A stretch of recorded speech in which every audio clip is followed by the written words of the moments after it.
né? A pessoa entra, né? Eu tenho foto do antes e depois de algumas meninas, algumas princesas da classe média alta aí, que entraram dentro da universidade, o antes e o depois, somente nos cursos de humanas, não dá nem para relatar o que elas fazem lá, tá? Depois eu posso até pôr o link para que os irmãos assistam pela plataforma do YouTube.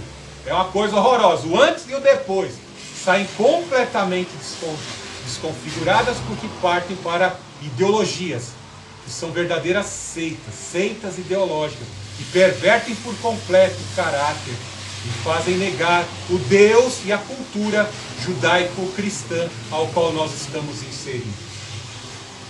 Orar pelas nossas famílias. Vamos avançar aqui no verso 9, 24:9. Então o servo pôs a mão debaixo da coxa de Abraão, pelo seu senhor, e jurou sobre esta questão.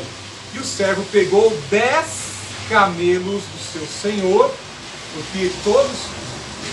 porque todos os bens do seu senhor estavam em seu poder. Partindo, foi para a Mesopotâmia, a cidade de Naor.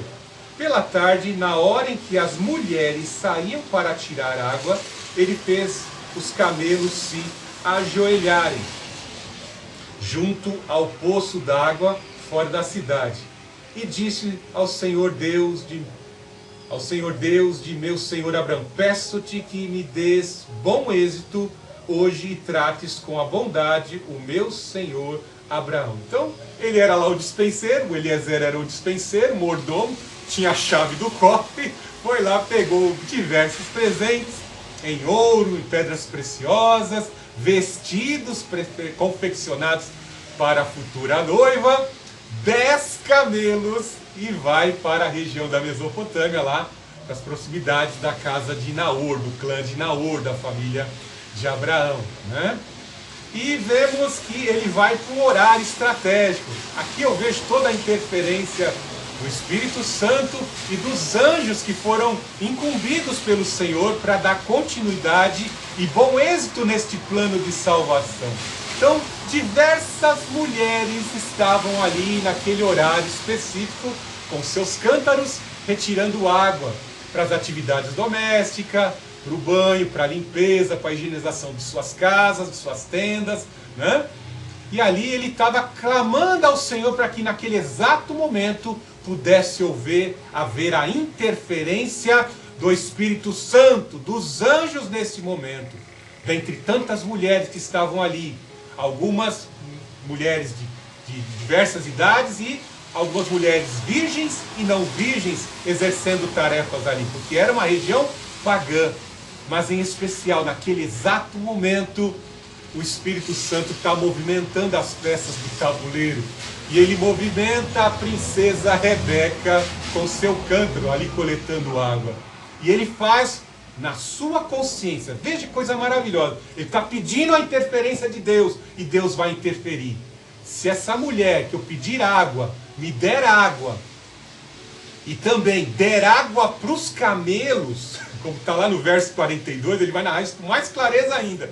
Se der água para mim e para os camelos, eu vou entender que essa é a princesa que eu tenho que levar para o meu Senhor. Olha que coisa maravilhosa. Aí vem lá a Rebeca buscando lá com o seu cântaro. Ele pede um gole de água. Nos manuscritos mais antigos, ele pede um gole de água, né? Aí ela dá água para beber para ele. Na hora que ele está bebendo, ela fala: vou dar de beber também para os teus camelos. Olha só. Quantos litros de água um camelo bebe, né? Imagine. Bem que ela avistou ali, né? Porque era um poço comunitário, todo mundo chegava ali, um poço público, né? Então vinham várias mulheres coletar água, vinham também viajantes que paravam ali com manadas de animais para dar de beber. Então ela olha e ela vê: vou dar de beber para você, meu senhor, e também para os teus camelos. Então imagine, o cara vem de viagem. O camelo tem uma capacidade orgânica de armazenar de 80 a 95 litros de água. É como se nos dias de hoje nós pegássemos aqueles barris grandes, né? Que são verdadeiras caixas d'água, né? 4 barris daquele, né? Para saciar a sede dos camelos. Imagine que, né, os camelos bebessem ali. Vamos imaginar aí que cada camelo bebeu 50 litros, né? Tivessem aí num outro ponto da viagem, terem bebido em algum rio, né? 95 litros de água. Imagina, beberam 40, né? Já é muito. Se beberam, cada um bebeu 40. Ela desceu várias vezes lá, ó. Foi lá, pegou água no cântaro, encheu os coxos, dá para os animais beberem. E aí o Eliezer já começou a glorificar a Deus, porque ele viu o cumprimento e a intervenção de Deus. Que serva valorosa, ele fica em silêncio. Ele conta que ele ficou em silêncio ali com o coração radiante, se alegrando porque Deus estava interferindo. Deus estava interferindo, porque a moça que ele havia pedido a Deus em sigilo, estava ali fazendo aquilo que ele havia determinado. Deu água para ele beber e deu água de beber aos camelos. Temos aqui nessa ação, nessa atitude de Rebeca, algo muito valoroso para a igreja de Cristo hoje, né? Nós vemos que muitas pessoas hoje querem receber do Senhor as bênçãos, querem recompensas, querem posses, querem bens, né? Mas não querem pagar o preço para receber, né? Rebeca aqui, ela vai receber pendentes de ouro puro, vai receber pulseiras de ouro, vai receber presentes, premiações por servirem o propósito de Deus. Hoje em dia nós vemos que as pessoas com ânimo às vezes pegam um cargo no começo do ano em suas respectivas igrejas, mas quando vai passar ali o carnaval, passa ali a Páscoa, chegou o mês de abril, as pessoas já vão puxando o freio de mão, já começam a não querer fazer a obra de Deus. Se desgastam com o grupo ao qual eles estão liderando, se desgastam porque às vezes há algumas desavenças, por qualquer coisa as pessoas vão desanimando das suas obras.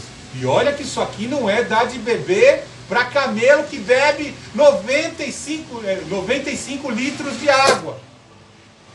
Ela se predispõe, eu vou dar de beber para os camelos, sem ver a premiação. Paulo fala na carta aos Coríntios, sede, portanto, sede firmes e constantes, sempre abundantes na obra do Senhor, sabendo que o vosso trabalho não é em vão. Com os dons que você recebeu do Senhor, você tem que colocar isso com muito afinco, com muito engajamento, com muita dedicação. Vou agradar o meu Senhor. Buscai com zelo os dons espirituais. Às vezes você olha para você, você não tem capacitação de pregar. Você olha para você mesmo, você não tem competência para exercer determinadas funções.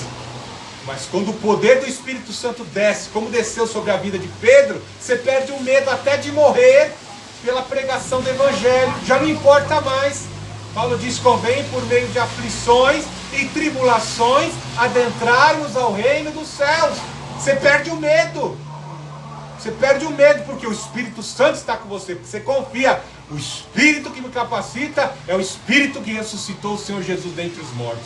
Muitos missionários falam assim, Pai, tire a minha vida. Ao terceiro dia o meu Pai me ressuscita dentre os mortos, né? Então as pessoas vão perdendo o foco ao longo da trajetória. Rebeca, como um símbolo, como tipo humano da noiva da igreja de Cristo, nos traz esse grande exemplo. E o que ela recebe?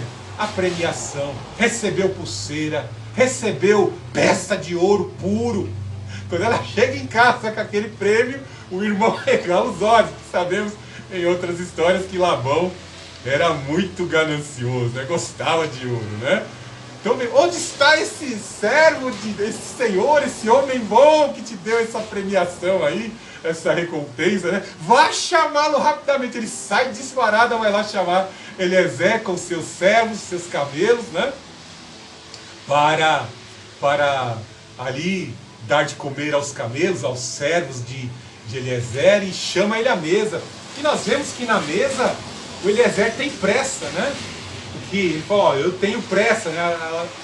Até a mãe, a Milca, falou, ó, é bom, vamos dar 10 dias, passa 10 dias aqui com a gente. Não, eu tenho pressa, o Eliezer falou, eu tenho pressa de atender ao meu Senhor.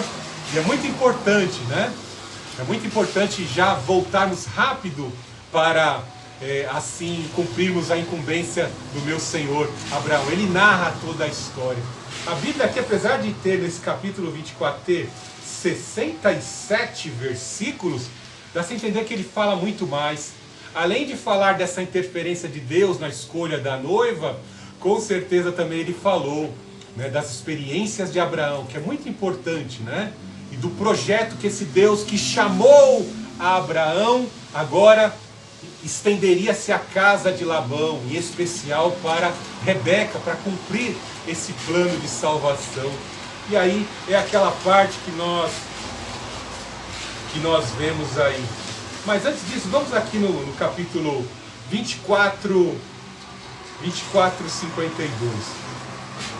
Quando o servo de Abraão ouviu as palavras deles, prostrou-se em terra diante do Senhor. Então o servo tirou joias de prata, joias de ouro, vestidos e deu-os a Rebeca. Também deu presentes de valor ao irmão e à mãe dela. O Senhor Deus me fez lembrar isso antes de concluir a mensagem, não dá para a gente falar tudo, que é muito importante isso, né? Veja que Rebeca recebeu presentes, né? Como eu disse em alguns momentos aqui, em alguns casos, quando nós aceitamos o Senhor Jesus Cristo, alguns já querem servir sem a devida preparação. E às vezes saem tão afobadamente, tão desesperadamente para pregar o Evangelho, para fazer a obra de Deus, e acabam se frustrando, né? Acabam às vezes seduzidos em grupos de evangelismo, são contaminados pelo mundo, às vezes saem para pregar e não tem conteúdo para pregar, pregam heresias, são influenciados por outras seitas, que existem seitas dentro do cristianismo, é algo terrível, né? Veja que Rebeca recebeu presentes de ouro, vem assim o Espírito Santo concede dons. Lá em 1 Coríntios 12, fala lá de 9 dons espirituais, depois em Romanos capítulo 12 também, vemos mais 5 dons espirituais. Em Efésios capítulo 4 tem 5 ministérios lá, ministérios e dons espirituais. Paulo recomenda a Timóteo, procura apresentar-te a Deus aprovado como obreiro que não tem de que se envergonhar, que maneja bem a palavra da verdade. É muito importante buscar o preparo, né? É muito importante buscar com zelo os dons espirituais no poder do Espírito Santo.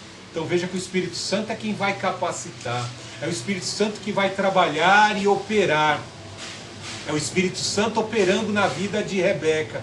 Ela se mostrou dedicada, recebeu premiação. E conforme ela ia andar nas experiências com Isaac, seu esposo, ela ia entender que faz parte desse projeto.